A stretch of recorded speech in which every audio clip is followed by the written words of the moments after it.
Bonjour à tous, vous écoutez le 3e épisode de La Crème du Crime, une chronique ô combien subjective sur les grands noms de la littérature policière. Aujourd'hui, je vais vous parler d'Elmore Leonard. Alors pour commencer, je vais vous lire un extrait d'un des romans d'Elmore Leonard qui s'intitule Les fantômes de Détroit. Un type nommé Booker, truand de 25 ans 2 fois condamné, marinait dans sa baignoire vasque quand son téléphone avait sonné.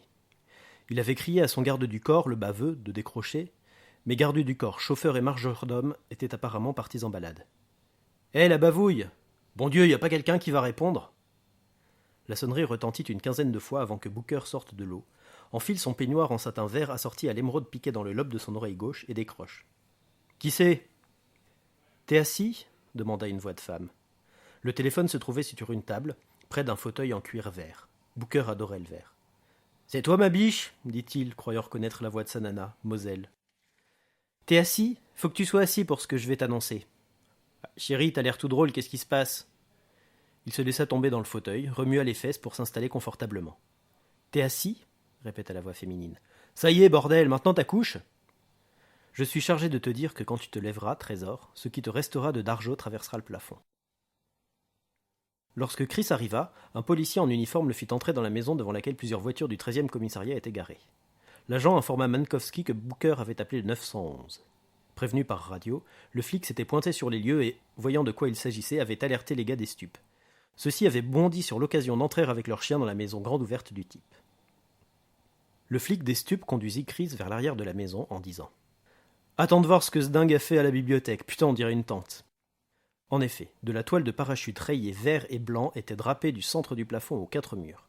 La baignoire encastrée, entourée de dalles vertes, bouillonnait au milieu de la pièce. Booker était assis sur un fauteuil de cuir vert dont il étreignait les accoudoirs, les doigts écartés. Derrière lui, des portes-fenêtres s'ouvraient sur un patio. « J'attends, fulmina le truand. Vous savez depuis combien de temps je poirote ? Je sais pas où ils sont tous passés. Vous avez vu le baveux ? Qui est-ce ? Mon garde du corps, il paraît. Bon Dieu, faut que j'aille aux toilettes. Mankowski s'approcha de lui en regardant le bas du fauteuil. Racontez-moi ce que vous avez dit cette femme au téléphone. C'était ma bonne femme, la garce. Qu'est-ce qu'elle a dit ? Que si je me levais, j'explosais. C'est tout ? Quoi, c'est tout, mec ? Après ça, c'est fini, y a plus rien. Oui, mais vous l'avez cru ? Vous êtes con, quoi ? Vous vous figurez que je vais me lever pour vérifier ? De sa vieille veste en tweed beige aux poches déformées, Chris sortit une petite lampe électrique, s'allongea sur le sol et braqua le faisceau de la lumière sur l'espèce d'une dizaine de centimètres séparant le siège du parquet. Rien. Il s'agenouilla, posa la lampe par terre, tira d'une autre poche un conif qu'il ouvrit d'une seule main d'un geste vif. « Hé !» s'écria Booker en se renversant contre le dossier. « Couvrez-vous, bougonna Mankowski. Je m'en voudrais de vous couper quelque chose. Faites gaffe, hein !» Lâchant les bras du siège, Booker remonta les pans du peignoir entre ses jambes nues contre son bas-ventre. « Vous sentez quelque chose en dessous de vous ?»« Quand je me suis assis, j'ai senti que c'était pas comme d'habitude. » Chris fendit le tissu du coussin, écarta les bords et regarda à l'intérieur. « Ça veut dire quoi ? Me faites pas chier avec vos qu'est-ce qu'il y a là-dessous ?» Le policier leva les yeux vers le trafiquant. « 10 bâtons de dynamite, répondit-il. Booker se raidit, agrippa à nouveau les accoudoirs du fauteuil. « Enlevez-moi ces saloperies, enlevez-les tout de suite !»« Il y a quelqu'un qui nous a pas la bonne, Booker. 2 bâtons auraient largement suffi. »« Vous les enlevez, nom de Dieu !» Assis sur ses talons, Mankowski regarda le gangster et déclara. « Ah, il y a un problème, j'en ai peur. »« Quel problème ? Qu'est-ce que vous racontez ?» On a vidé presque tout le rembourrage de mousse. Au-dessus de la dynamite, il y a quelque chose de plat qui ressemble à un coussin en caoutchouc gonflable. Alors sortez ces saloperies de là puisque vous les voyez. Ouais, mais ce que je vois pas, c'est ce qui les fait exploser. Ça doit être derrière, là où le coussin s'ouvre. Bah ouvrez-le ce coussin, la con ! Je peux pas vous être dessus. C'est probablement un système de déclenchement par pression. J'en suis sûr, mais je parierais pas que c'est ça. Vous parieriez, vous savez pas ce que vous faites ? Des engins, il y en a de toutes sortes. Il faut que je le voie pour savoir ce que c'est et si je peux désamorcer ou non. Vous comprenez ? Si vous pouvez ou non, attendez. Le seul moyen d'y accéder, c'est d'éventrer le fauteuil. Éventrez-le, je m'en fous de ce fauteuil. Seulement, je vais tomber sur le châssis et les ressorts... Ah, je sais pas trop, ajouta Chris en secouant la tête. Écoute, enfoiré, fais comme tu veux, mais vire-moi cet engin. Ah, d'un autre côté, c'est peut-être pas une bombe, reprit calmement Mankowski. Juste quelques bâtons de dynamite pour te flanquer la trouille. Sans que ça puisse exploser ? Ouais. Pour me donner une idée de ce qui pourrait m'arriver ? Possible. Alors je pourrais me lever et tout ce qu'elle m'a raconté au téléphone, ce serait du pipeau. Peut-être, dit Chris. Mais moi, je courrais pas ce risque. Vous le feriez pas, hein ? On demandera l'avis d'un collègue quand il arrivera. Faut que j'aille aux toilettes, ça urge ! Voilà donc l'extrait de ce roman, Les fantômes de Détroit, d'Elmore Leonard. Elmore Leonard, c'est un auteur états-unien, né en 1925 à la Nouvelle-Orléans et mort en 2013 à Détroit. Il a commencé sa vie en tant que publicitaire. Il écrivait des textes publicitaires donc pour le compte d'une entreprise spécialisée. Il trouvait pas ça épanouissant et il a commencé à écrire des nouvelles de western à l'époque. Faut dire qu'on est dans les années 50 et à l'époque c'était encore possible de gagner des sommes raisonnables en écrivant des nouvelles et le genre du western à l'époque était très en vogue. Et son rituel avant de pouvoir vivre de sa plume tous les matins, son rituel c'était de se lever à 5 heures et de se contraindre à écrire 2 pages avant d'aller travailler, avant même de prendre son café. Et son modèle littéraire c'était Ernest Hemingway. Donc chaque matin, avant d'écrire ces 2 pages, il lisait une page de L'Adieu aux armes. Pour lui, Hemingway, il écrivait des textes qui s'apparentaient à des westerns avec leur ambiance très, très virile. Et puis Hemingway, c'était un auteur très laconique, qui ne perdait pas son temps dans de longues descriptions de plusieurs pages, ou qui perdait pas son temps à s'appesantir sur la psychologie des personnages, et ça, Elmore Leonard, ça lui plaisait bien. Il a donc écrit des westerns pendant plusieurs années, et vers la fin des années 60, le marché a commencé à se tarir, et Leonard s'est orienté vers le genre en vogue à l'époque, le genre policier. Il a publié un roman intitulé The Big Bounce, traduit en français très récemment sous le titre cinglé. Alors, quand le livre d'un auteur aussi célèbre met longtemps à être traduit, c'est mauvais signe en général. Et c'est vrai que c'est loin d'être son chef-d'œuvre, mais d'un autre côté, on y voit déjà les prémices de son style unique, très nerveux, très réaliste, débordant d'action et de retournements de situation, violent mais en même temps plein d'humour. Alors, dans les années 70, il a continué encore à écrire 1 ou 2 westerns, tellement il adorait ce genre, mais il a fini par se consacrer exclusivement à la littérature policière jusqu'à la fin de sa vie. Alors quoi qu'il en soit, même s'il a abandonné le western, au travers de toute son œuvre policière, on sent l'influence indiscutable des codes de ce genre-là. Chez Elmore Leonard, il n'y a pas de mystère à résoudre, jamais. Quand un crime est commis, on sait tout de suite qui l'a fait et pourquoi. Dans ce que l'auteur nous raconte, c'est pas l'enquête en elle-même, ça l'intéresse pas. Lui, ce qui l'intéresse, c'est comment les personnages vont être amenés à se rencontrer et comment ils vont être amenés à s'affronter. D'ailleurs, la manière de travailler d'Elmore est intéressante en elle-même. Tout au long de sa carrière, il l'a répété, lui, c'est pas l'intrigue en elle-même qui l'intéresse. Lui, d'abord, il imagine des personnages forts, avec une personnalité très développée, un passé très développé, et il les met dans des situations telles qui vont forcément finir par s'affronter. Ses romans, il les écrit au fur et à mesure, et quand il écrit un chapitre, il a aucune idée de comment l'histoire va se finir, ni même il a aucune idée de ce qui va se passer 2 ou 3 chapitres plus loin. Et ça va même encore plus loin que ça. Dans ces romans, il n'y a pas toujours de héros clairement identifiés qu'on va suivre du début à la fin de l'histoire. D'un chapitre à l'autre, on va voir l'histoire du point de vue d'un protagoniste au point de vue de son antagoniste. Et chez lui, les personnages sont loin d'être manichéens, il n'y a pas vraiment de gentils ou de méchants en tant que tels. Chaque personnage a ses propres objectifs, plus ou moins avouables, et les retournements de situation sont légion. Et typiquement, vers la fin de chaque roman, tous les personnages, enfin ceux qui sont encore en vie à ce moment-là, ils vont se retrouver plus ou moins face à face, et souvent, la situation va se régler à coups de revolver et de règlement de compte. Et c'est là que je vous disais qu'on sent encore l'influence des codes du western dans son œuvre policière. Alors ce qui est paradoxal, c'est que autant ces westerns se terminent jamais comme on l'attend, c'est-à-dire avec un duel dans la rue, devant le saloon, soleil couchant, autant ces romans policiers se terminent souvent dans des situations qui sont assez proches de ça. Là où ça saute aux yeux, c'est par exemple dans un de ses romans, quand un de ses personnages, qui s'appelle Raylan Givens, un marshal qui porte toujours un Stetson sur la tête, a donné 24 heures à un malfrat pour quitter la ville de Miami, faute de quoi il l'abattra. Et évidemment, comme le malfrat n'a pas quitté la ville juste avant l'échéance, Givens retourne le voir, lui dit qu'il n'a plus que quelques minutes pour partir, le malfrat dégaine discrètement son arme sous la table, mais Givens dégaine plus rapidement et l'abat. C'est la scène initiale de la série Justified, j'y reviendrai tout à l'heure. Donc c'est une scène typée western, donc énormément, et pourtant qui vient d'un roman policier. Mais dans ces westerns, il n'y a jamais de scènes de ce genre, alors que c'est plutôt là qu'on les attendrait. Pourquoi ? Elmore Leonard est très attaché au réalisme dans ses romans, et il dit que jamais dans les archives de l'époque il n'est fait mention de tels duels. C'est une pure invention cinématographique, et comme ça n'existait pas dans la réalité, Leonard n'en veut pas. Alors pourquoi il en a inclus dans ses romans policiers contemporains ? Eh bien tout simplement, les temps ont changé, les armes sont devenues plus fiables, et ce qui n'était pas possible au XIXe siècle, à savoir dégainer son arme et toucher à coup sûr un homme à plusieurs mètres sans avoir le temps de viser. Donc ce n'était pas possible à l'époque, mais aujourd'hui c'est envisageable. Oui, d'une manière générale, Leonard est épris d'hyper-réalisme. Ses histoires se déroulent dans des décors réels, notamment les villes de Détroit et de Miami, où il a passé une grande partie de son existence. Et ses romans, ils sont constellés de détails incroyablement précis sur tel ou tel aspect en apparence anodin. Du genre, comment voler une voiture sans laisser de traces d'effraction, comment voler tel modèle de voiture précisément, comment désamorcer une bombe, quel type de végétation pousse à tel endroit au Rwanda, etc.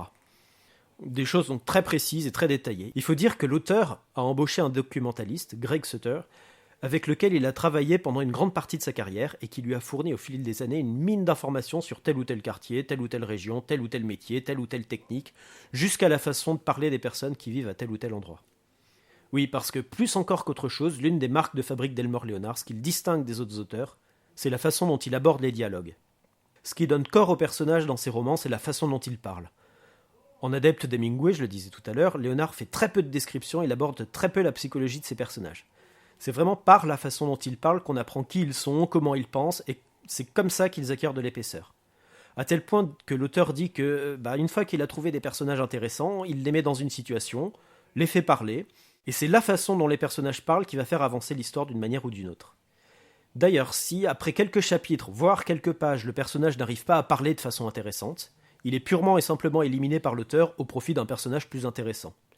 Et c'est aussi pour ça qu'on ne sait jamais ce qui va advenir dans une œuvre de Léonard, et qu'on n'est même pas sûr, avant plusieurs dizaines de pages, de qui sera le personnage principal de l'histoire. Et ça, évidemment, ça donne une saveur très particulière à ses œuvres. Alors c'est assez inhabituel et c'est assez déstabilisant au début, parce que les histoires sont incroyablement complexes, et les intrigues sont très denses dès les premières pages.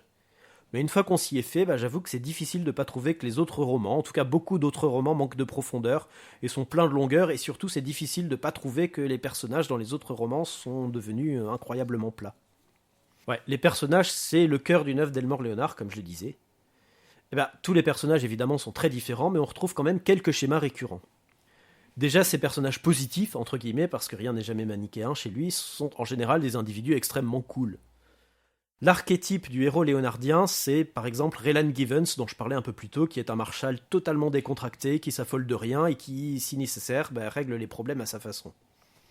Et parmi les antagonistes, parmi les criminels, on a souvent affaire à des demeurés, à des gains petits qui sont tout en bas de la hiérarchie, à des individus qui agissent de manière irréfléchie. On se demande si oui ou non ils sont plus bêtes que méchants, tellement ils sont les deux à la fois. Une autre chose dont je dois vous parler aussi, c'est du rapport d'Elmore Leonard au cinéma. Son œuvre a beaucoup été portée sur le grand écran, et c'est vrai que sa façon d'écrire a tout pour plaire à Hollywood, des dialogues percutants, beaucoup d'action, très peu de descriptions, très peu de méditation psychologique, on a presque l'impression que le script est déjà écrit. Alors la plupart de ces 45 romans ont été portés au cinéma avec plus ou moins de succès.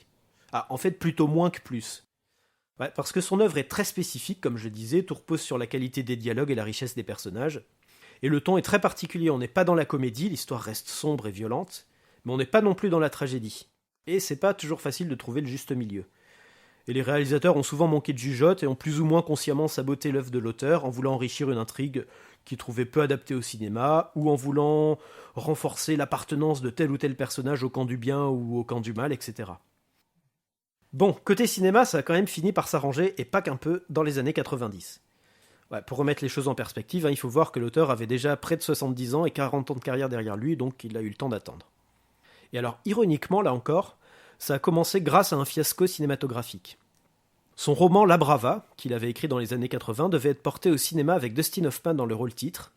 Puis le projet a traîné en longueur et Hoffman a fini par laisser tomber en disant que finalement non, ça l'intéressait plus tant que ça. Mais ça, Léonard l'a pas très bien pris et il a écrit un roman intitulé Get Shorty. En français, ça a été traduit sous le titre Zigzag Movies. Mais Get Shorty, ça se traduirait plutôt par essayer d'avoir le ptio. Alors l'histoire, comme toujours chez Léonard, elle est difficile à résumer, mais bon, disons qu'il est notamment question d'un usurier qui rencontre un réalisateur de films de série B et qui décide d'écrire un nouveau film avec un acteur dans le rôle titre que l'on surnomme Shorty en raison de sa petite taille, mais qui se fait désirer avant d'accepter le rôle, oui ou non, on sait pas trop. Alors évidemment, Shorty, l'acteur de petite taille qui se fait désirer, c'est une référence à Dustin Hoffman, même si Léonard disait que sur le ton de la plaisanterie que mais non, voyons, c'est pas le seul acteur de petite taille Hollywood quand même. Et ce roman, donc, qui dénonçait certains travers du milieu du cinéma, lui aussi été porté sur grand écran en 95, et là, comble de l'ironie, c'est la première fois qu'un excellent film a été tiré de l'œuvre d'Elmore Leonard. Le film a été réalisé par Barry Sonnenfeld, avec notamment John Travolta dans le rôle de l'usurier, Danny DeVito dans le rôle de Shorty, et c'est un grand succès. Et là, on se dit que le milieu du cinéma a enfin compris l'œuvre de Léonard, parce que c'est pas fini. En 97, Quentin Tarantino qui porte le punch créole de Léonard en Jackie Brown, l'histoire d'une hôtesse de l'air qui tente d'arnaquer à la fois le service des douanes et le truand pour lequel elle travaille. Alors pour la petite histoire, Tarantino a toujours reconnu qu'il devait beaucoup à Elmore Leonard, notamment la façon d'aborder les dialogues et la façon de mêler violence et humour. Et là où le film, à mon avis, c'est un véritable chef-d'œuvre, c'est qu'il arrive à la fois à être une adaptation très réussie du roman, tout en étant aussi un film très fidèle à la patte de Tarantino. C'est pas fini, en 98 sort Out of Sight, traduit par Hors d'atteinte, réalisé par Steven Soderbergh avec George Clooney dans le rôle du braqueur de banque qui s'évade de prison, et Jennifer Lopez dans le rôle de la marshal kidnappée par le dit braqueur qui se retrouvent enfermés ensemble dans le coffre d'une voiture et finissent par tomber amoureux l'un de l'autre. C'est à mon avis le meilleur roman d'Elmore Leonard, et son adaptation sur le grand écran est également excellente. Ouais, mais la série chanceuse s'arrête là. Les films suivants sont bien en deçà en termes de qualité, et mine de rien, petit à petit, l'auteur a atteint son apogée, et ses livres finissent par être de moins en moins bons. Bon, tout est relatif quand même, un mauvais Elmore Leonard, ça reste un très bon roman. Mais bon, on va lui pardonner, il a écrit de très bons romans jusqu'au milieu des années 2000, il avait quand même 80 ans et 50 ans de carrière à ce moment-là. Et c'est justement à ce moment-là qu'est portée sur le petit écran une de ses nouvelles, qui raconte l'histoire du Marshal dont je vous ai parlé tout à l'heure, Raylan Givens, qui, suite à ce qui s'apparente à une bavure, est muté dans son Kentucky natal et doit y appréhender Boyd Crowder, un habitant du Cru, qui est à la tête d'une organisation paramilitaire néo-nazie. Il se trouve que les deux hommes se connaissent bien, dans le temps ils avaient travaillé ensemble dans les mines de charbon du Kentucky. La série a duré 6 saisons, et là encore l'adaptation de l'œuvre de Leonard a été excellente, très fidèle, et Elmore lui-même l'a tellement adoré qu'il a écrit un roman, ou une collection de nouvelles pour être plus précis, qui faisait suite à la première saison de la série, et ces nouvelles ont elles-mêmes été en partie intégrées à la série. Le livre s'appelle Raylan, j'en avais déjà parlé dans la vie des livres, et c'est le dernier ouvrage que l'auteur a publié en 2013.